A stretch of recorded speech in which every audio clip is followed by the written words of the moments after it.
अथ सिद्धकुञ्जिकास्तोत्रम्। शिव उवाच शृणु देवि प्रवक्ष्यामि कुञ्जिकास्तोत्रमुत्तमं येन मन्त्रप्रभावेण चण्डीजापः शुभो भवेत्।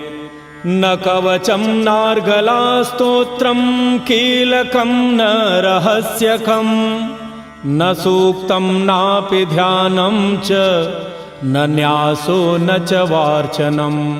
कुञ्जिकापाठमात्रेण दुर्गापाठफलं लभेत्। अतिगुह्यतरं देवी देवानामपि दुर्लभम्।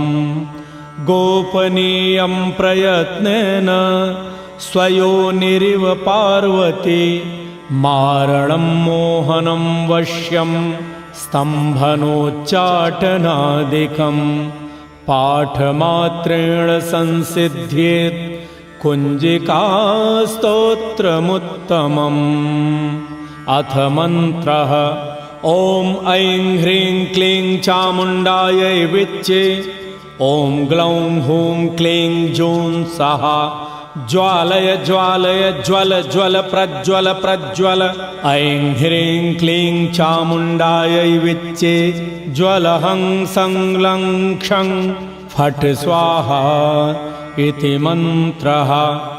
नमस्ते रुद्ररूपिण्यै नमस्ते मधुमर्दिनी नमः कैटभहारिण्यै नमस्ते महिषार्दिनी नमस्ते शुम्भहन्त्रै च निशुम्भासुरघातिनी।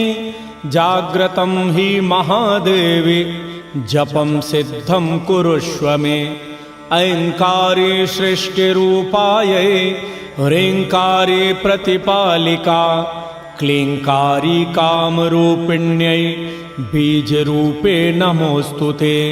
चामुण्डा चण्डघाती च यैकारी वरदायिनी विच्चे चाभयदा नित्यं नमस्ते मन्त्ररूपिणी। धां धीं धूं धौर्जटेः पत्नी वां वीं वूं वागधीश्वरी। क्रां क्रीं क्रूं कालिका देवी शां शीं शूं मे शुभं कुरु। हुं हुं हुंकाररूपिण्यै जं जं जं जम्भनादिनी।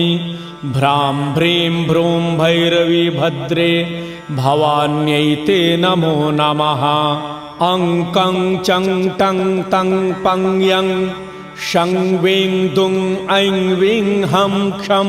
धिजाग्रं त्रोटय त्रोटय दीप्तं कुरु कुरु स्वाहा। पां पीं पूं पार्वती पूर्णा खां खे खूं खेचरी तथा। सां सीं सूं सप्तशती देव्या मन्त्रसिद्धिं कुरुष्व मे। इदं तु कुञ्जिकास्तोत्रं मन्त्रजागर्ति हेतवे। अभक्तेनैव दातव्यं गोपितं रक्ष पार्वती। यस्तु कुञ्जिकया देवी हीनां सप्तशतीं पठेत् न तस्य जायते सिद्धिररण्ये रोदनं यथा।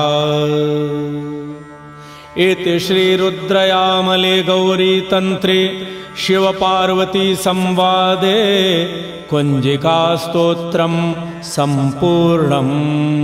ॐ तत्सत्।